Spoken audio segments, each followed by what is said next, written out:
आपल्या नवऱ्याला जी भाजी आवडती ती बायकोनं करावं का तुम्हाला जी आवडती ती करावं? नवऱ्याला शेवग्याच्या शेंगा आवडतात. तुम्ही जर वाट्यावर असं मस्त वाटून फुटून दुपारच्या वेळेस शेवग्याच्या शेंगा 4-5 चपात्या दिल्या तर नवरा जेवताना मित्राला सांगतो, दररोजच्या 2च चपात्या खातो राव, आज 3 चपात्या खाल्ल्या का? माझ्या बायकोनं माझी आवडती भाजी दिली. संपलं उदाहरण. तुमचा नवरा प्रसन्न होण्यासाठी तुम्हाला त्याच्या आवडीची भाजी करावी लागते. तुमच्या नवऱ्याची आवडती भाजी जर केली तर नवरा प्रसन्न होतो. हा संसार आहे. तर देवाला आवडतो तसा परमार्थ तुम्ही जर केला तर देव का प्रसन्न होणार नाही? महाराज नक्कीच होईल ना. देवाला जसं आवडतं तसं जर आपण वागलो तर निश्चित देवाला बाकी काहीच आवडत नाही. आवडे देवासी तो एका प्रकार नामाचा उच्चार, तुळशी माळ गळा, गोपीचंदन टिळा आणि हृदय कळवळा वैष्णवाचा.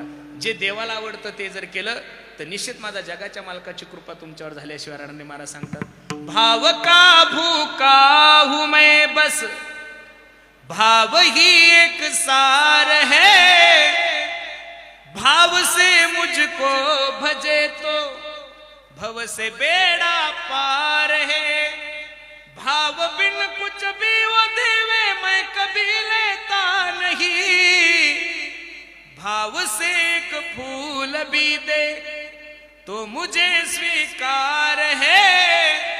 आज परमार्थ एवढा वाढलाय महाराज. आज कशाही निमित्ताने कीर्तन आहे.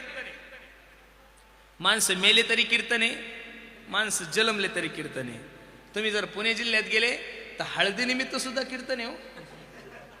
सत्यनारायण निमित्त कीर्तन आहे. लग्नाची जी वरात असते त्या वराती निमित्त कीर्तन आहे. एवढ्यावरच कीर्तन आहे असं नाही. 2-3 दिवसापूर्वी एका मूर्खाने मला फोन केला, म्हणे हॅलो. म्हणलं बोला ना. पुरुषोत्तम महाराज बोलताय का? म्हणलं हो दादा मीच बोलतोय. महाराज तारीख ठेवायची, कीर्तन घ्यायचंय तुमचं मला.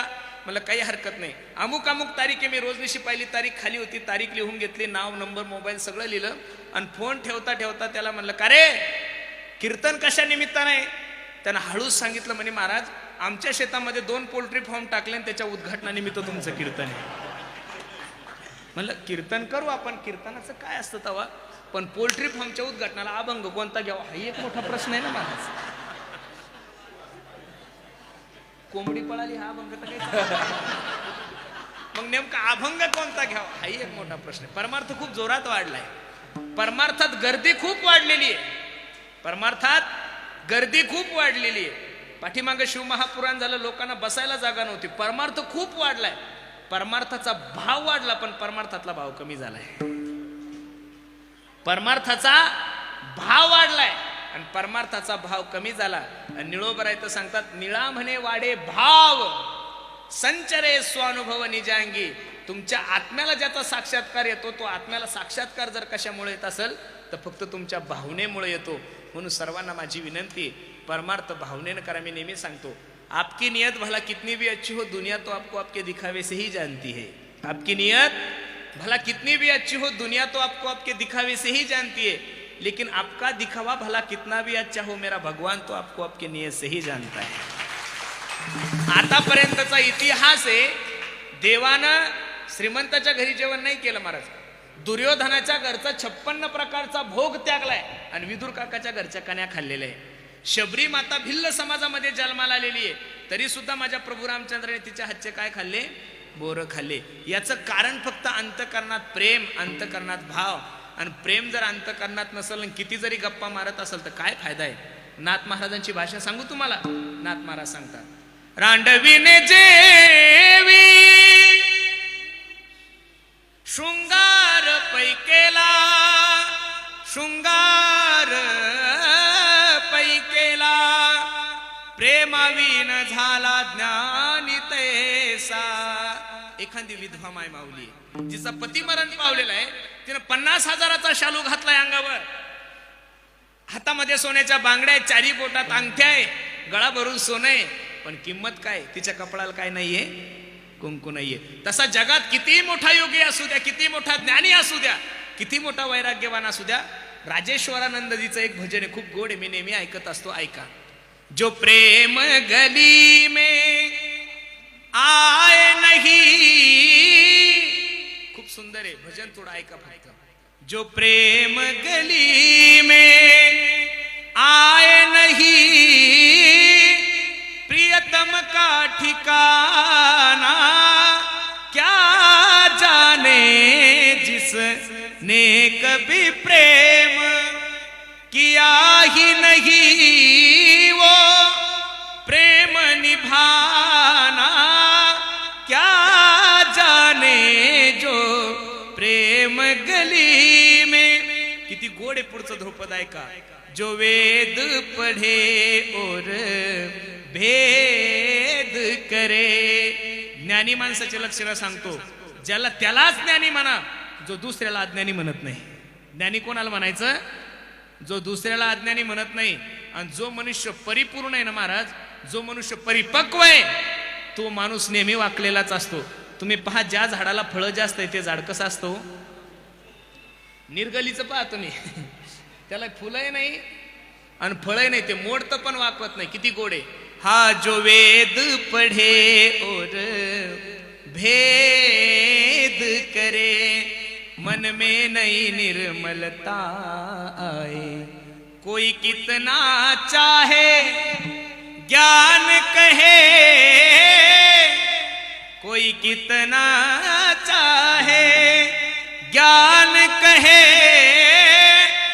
भगवान को पाना, क्या जाने जो प्रेम गली में आए नहीं वो प्रेम निभाना, क्या जाने. म्हणून परमार्थामध्ये सर्वात मोठं जर महत्वाचं काय असेल तर प्रेम आहे, भाव आहे, श्रद्धा आहे, चित्त आहे, मन आहे. ह्या गोष्टीला जर तुम्ही प्राधान्य दिलं तर निश्चित बाकी काहीच करायची गरज नाही. काही न लगे एक भावची कारण तुका म्हणे, आन विठोबाची विठोबार उमाय विठो. कहना के पहले काय प्रीत लगाई, प्रीत लगा के काना क्यों बिसराई. अच्छा नहीं मोहन दिल को दुखारा, कन्हैया को मेरा संदेशा सुनाना. अबे देवा, तुला काय करणार रे? तुझा स्वभाव एखाद्या लहान लेकरासारखा आहे देवा. एखाद्या लहान लेकराला जर तुम्ही एखादं खेळणं दिलं ना महाराज, तर जोपर्यंत त्या लेकराला खेळ वाटतं तोपर्यंत ते खेळणं खेळतं, आणि खेळणं झालं की ते लेकरू काय करतं? ते खेळणं मोडून टाकतंय. जर देवा तुला आम्हाला असं अरण्यात सोडून जायचं होतं, तू आम्हाला जवळ कशाला केलं? कहे देना उस नंदन के नंदन से, प्राण क्यों न ले गया मेरा इस तन से, न पड़ता हमको आंसू बहाना, कन्हैया को मेरा संदेशा सुनाना. गवळणी रडत आहे, ज्याला भेटेल त्याला विचारत होत्या, सांगा ना हो आमचा जगाचा मालक तुम्ही पाहिला का? राधाराणीला भगवान परमात्मा सोबत घेऊन गेलेले होते. राधाराणीच्याही अंतःकरणामध्ये थोडा ग निर्माण झाला की सगळ्या गवळणीला सोडलं, देव माझ्या सोबतच. खांद्यावर भगवंताला म्हणले, देवा मला आता चालणं होत नाही, माझ्या पाय खूप दुखायला लागले, मला खांद्यावर घे, मी येते. भगवंत खाली बसले, खांद्यावर बसणार तर भगवान परमात्मा अदृश्य झाले. मग तर त्या दुःखाचं काय वर्णन करायचं महाराज. गवळणीची आणि राधाराणीची भेट झाल्यानंतर राधाराणीला गवळणी सांगत होत्या, ए राधे, अगं जगाचा मालक तुझ्या सोबत आला, कुठेही जगाचा मालक. त्यावेळेस राधाराणी सांगते, येथवरी होता संग, अंगे अंग लपविले,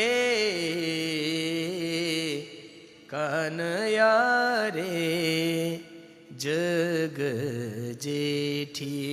एक सांगू का महाराज तुम्हाला, भगवंताची कृपा जर तुम्हाला जीवनामध्ये प्राप्त करून घ्यायची असेल तर फक्त 2 मिनिटं फक्त आणि फक्त देवासाठी रडा.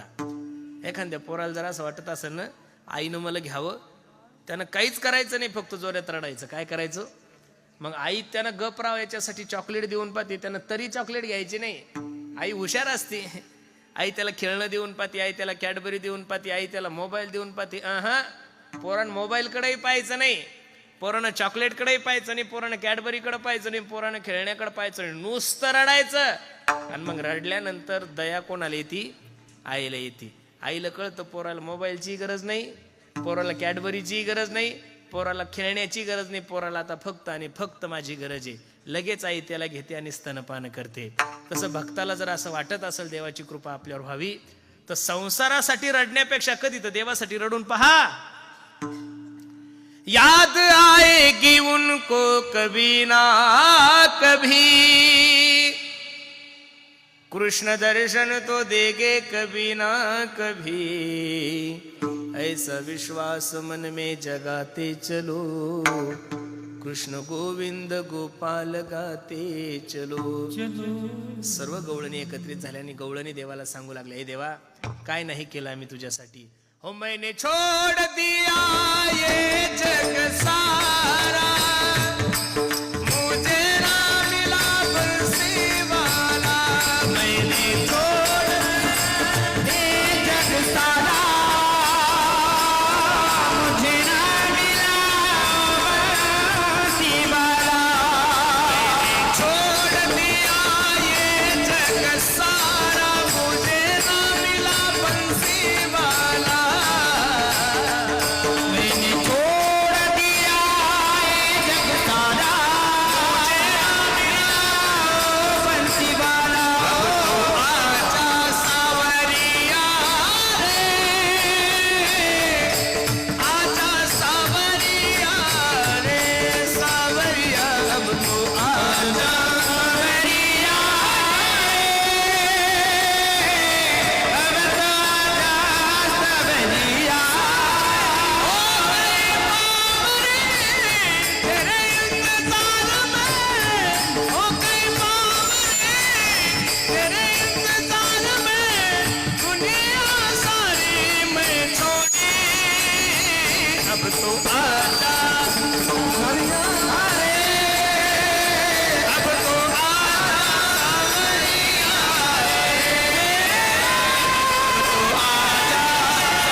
मैंने छोड़ दिया ए जग सारा, मुझे ना मिला बंसी वाला. तुझ्यासाठी सर्वस्वाचा त्याग केला देवा, तुझ्यासाठी संसारावर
असेच नवनवीन व्हिडिओ पाहण्यासाठी आपल्या चॅनलला आता सबस्क्राईब करा, लाईक करा.